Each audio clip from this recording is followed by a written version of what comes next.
C'est pas la porte. Moi j'ai pas On gueule de bois, mais vas-y. On est Les bon. militants sont trop. Petit et costaud.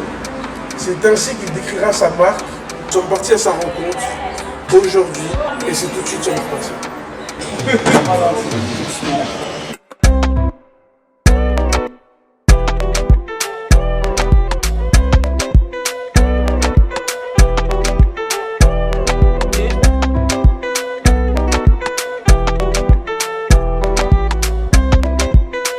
Je suis venu du coup célébrer avec toi parce qu'on est à l'aube de tes 10 ans de défilé. À l'aube des 10 ans de défilé, voilà. 20 défilés. Et la boutique, elle a été ouverte il y a déjà 10 ans passés. Ça va vite, c'est marrant. Pour l'instant, Pigalle en chiffres, c'est 3 magasins. Donc comme on a dit, 10 ans de défilé, un club de basket, un concours en dames gagné pour toi, C'est ça, dizaine de collaborations.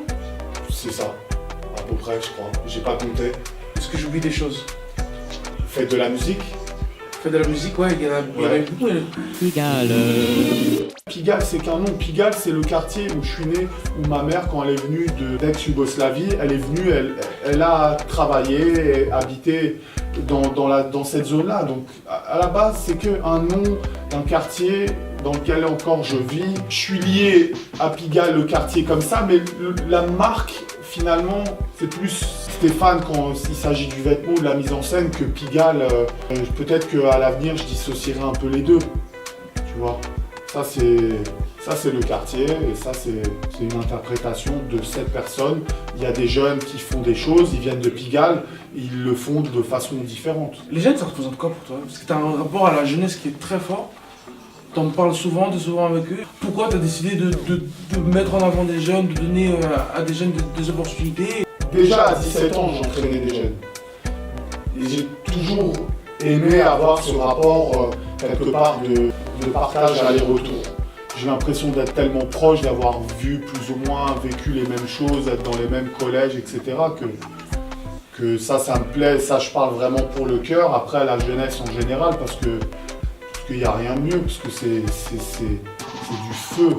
Enfin, du feu, de l'excitation qu'un jeune peut avoir. Est-ce que tu devrais développer des jeunes? Vu que tu es proche aussi des jeunes. C'est déjà, j'ai envie de te dire, c'est en cours. Développer déjà au prochain show en juin, il y a Théo et Yacine Keita qui sont mêlés les énergies pour faire cette silhouette sous mon Keita. Il y a des gens à côté plus ou moins jeunes pour qui on produit. Donc ouais, bien sûr j'ai envie.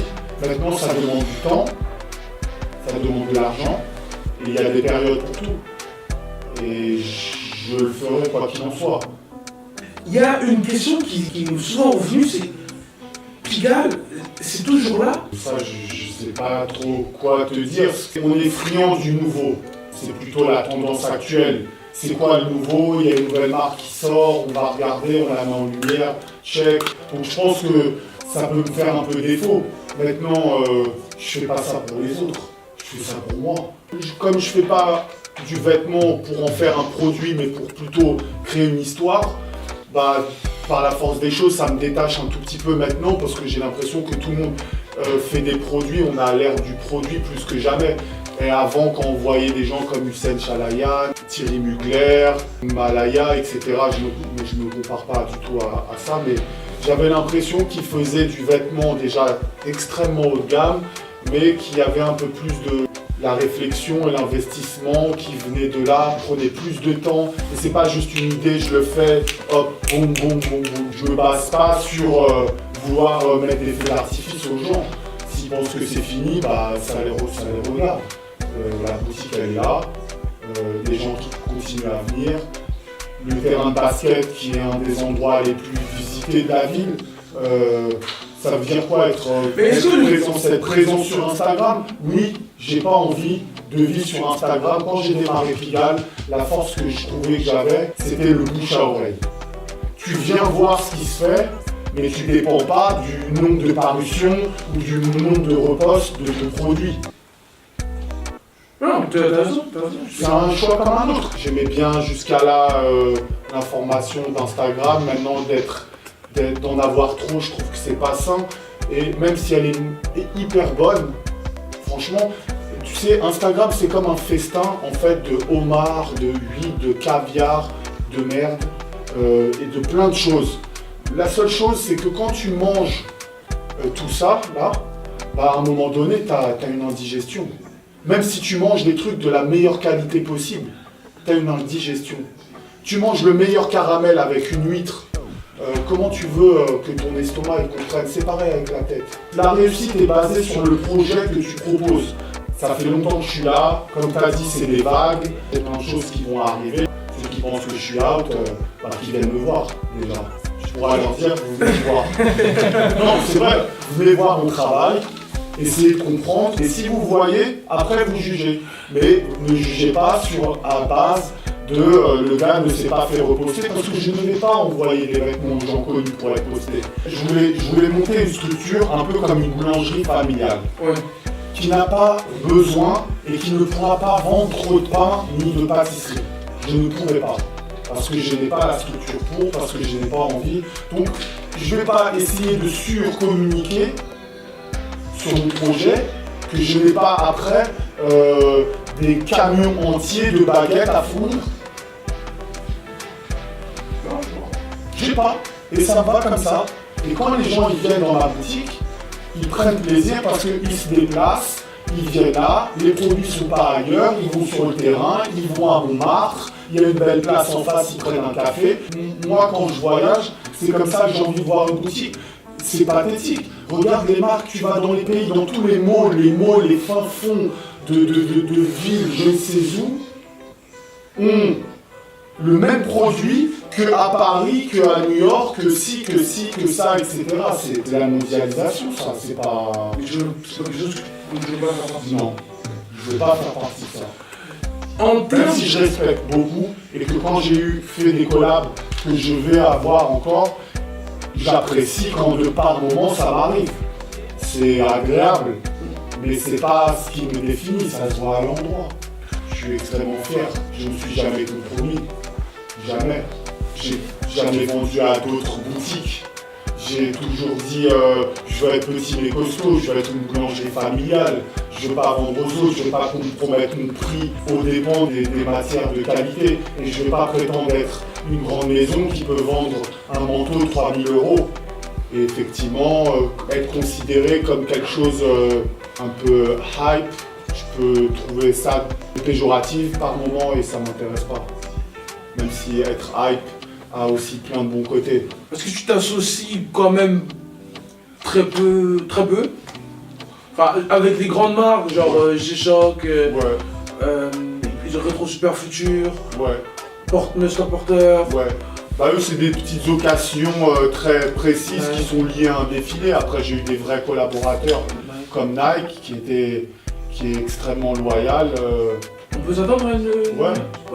Et je leur dois beaucoup parce que jusqu'ici, ils ne sont pas uniquement basés sur l'intensité sur le gramme, mais sur aussi l'évolution du travail. Et quand ils regardent, ils voient que je m'améliore. C'est eux qui m'ont dit.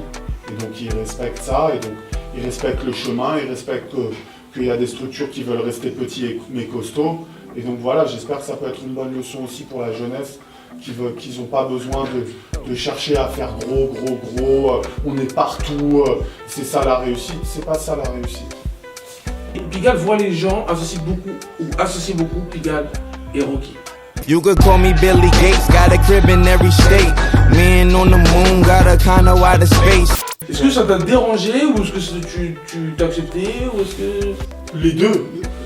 Ça m'a dérangé, j'ai accepté. J'étais heureux, ça m'a dérangé, j'ai accepté. Rocky, Yams, Barry, etc. C'était toujours les plus curieux. Ils ont dit, il y a un petit mouvement là à Paris, etc. On va rap les gars. On va leur show du love. Et Rocky en tête d'affiche. Donc je peux que lui donner un immense love.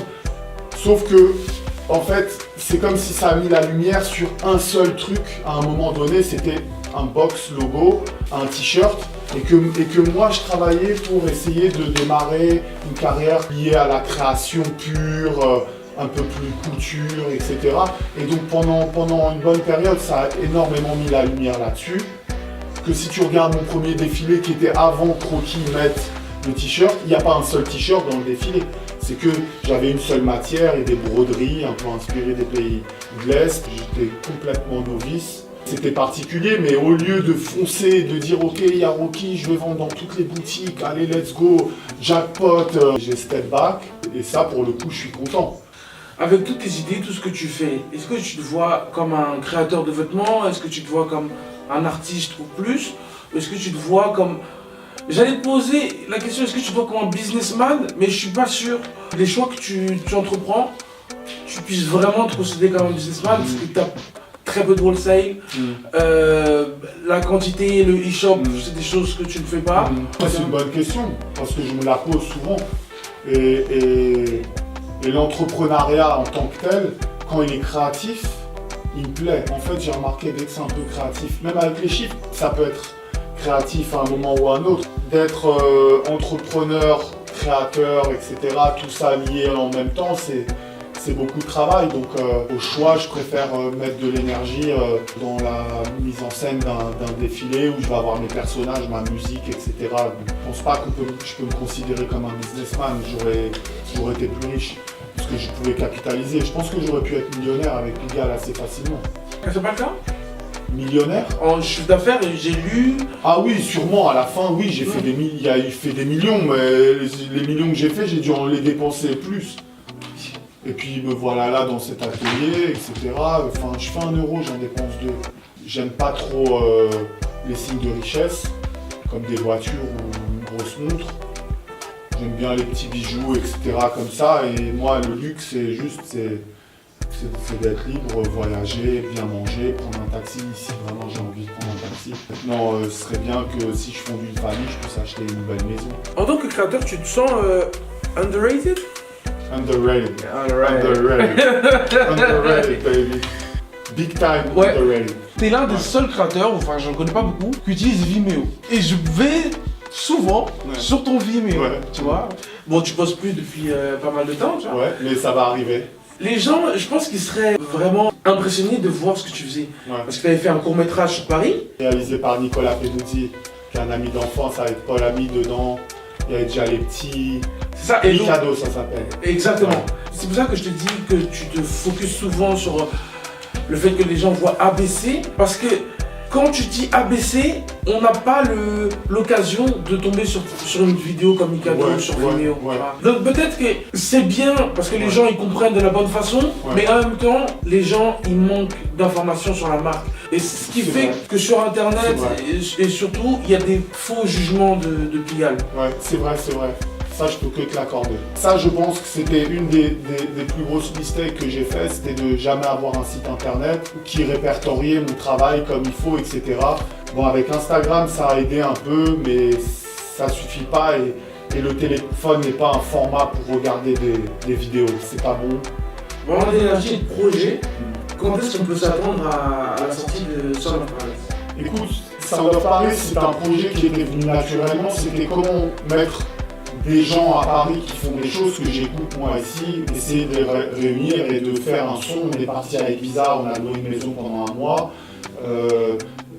Les 2 premières semaines ou les 10 premiers jours, là, les gens ils ont composé. Donc Jimmy Woo, les Papous, Martial, Lubensky, et j'en oublie, ils m'excuseront. Et après, il y a eu les voix qui sont arrivées. Bonnie Banane, Oko, Ichon, of course, Bonita Maria. Et quelque part, on a mis ça en scène. Le problème aussi souvent que je peux avoir, c'est comment rendre quelque chose qui part d'un principe un peu naturel à rendre ça un peu commerciable. Et ça, c'est une partie où je suis pas le plus fort, qui m'intéresse moins. Alors on va sortir le disque en free streaming dans pas longtemps, où ça va être un autre objet, mais ça va arriver. Il faut, les sons ils sont magnifiques. Ma dernière question, c'est, tu m'as dit avant qu'on commence un carreau, tu m'as dit un truc que j'ai retenu, tu m'as dit bah vas-y, tu peux me rentrer dedans, je suis chaud pour voir tes questions et tout. Et je me suis dit, J'ai pas envie de te rentrer dedans. Non, bah tant mieux. Par contre, j'avais envie de te parler de quelque chose qui m'a touché, à l'inverse. Quelque chose sur lequel tu as communiqué, c'est la maladie de ta mère. Ouais. Et je voulais savoir si, parce que une maman, je pense que c'est une notion qui est universelle. Ouais. Et je voulais savoir si vivre avec ça te faisait voir la vie différemment dans ta création ou même dans ta vie. Peut-être que ça donne, en plus que tu es souvent avec la jeunesse, ça donne peut-être envie de fonder un foyer ou... De sentir que tu vas perdre ta mère, c'est un sentiment qui est extrêmement particulier et c'est un exercice en même temps qui est hyper intéressant. Et donc tu as plusieurs choix à ça. Tu as sombrer les idées sombres ou essayer de rendre ça le plus optimiste possible. Si ça me fait voir la vie différemment, je sais pas, déjà j'ai pas perdu ma maman, j'étais avec elle ce matin, je la vois tout à l'heure. Là où j'ai trouvé que j'avais un rôle à jouer, c'était essayer de permettre aux gens jeunes qui sont autour de moi de montrer qu'on peut rester optimiste dans les difficultés et qu'on peut continuer à s'alimenter de la lumière et pas trop sombrer, éviter de déprimer, c'est facile à dire. Hein. Et donc moi je prends ma responsabilité de tenter de montrer et de me démontrer aussi à moi que la vie continue, vaut mieux être optimiste, il y a plein de bonnes choses qui arrivent et fonder une famille et c'est un cycle sain et humain. Après c'est pas agréable, je souhaite à personne, c'est pas très agréable. Je fais pas ça souvent mais parce que je vois l'énergie du personnage depuis longtemps. Maire d'un arrondissement pour flamber, c'est vraiment du travail et je pense qu'il faut avoir un certain âge, donc il y a un moment donné où je me disais tiens je vais peut-être le faire en 2020 là mais je suis pas du tout prêt. Je me balade torse nu en vélo, faut pas le dire. C'est pas prêt. Chacun sa place.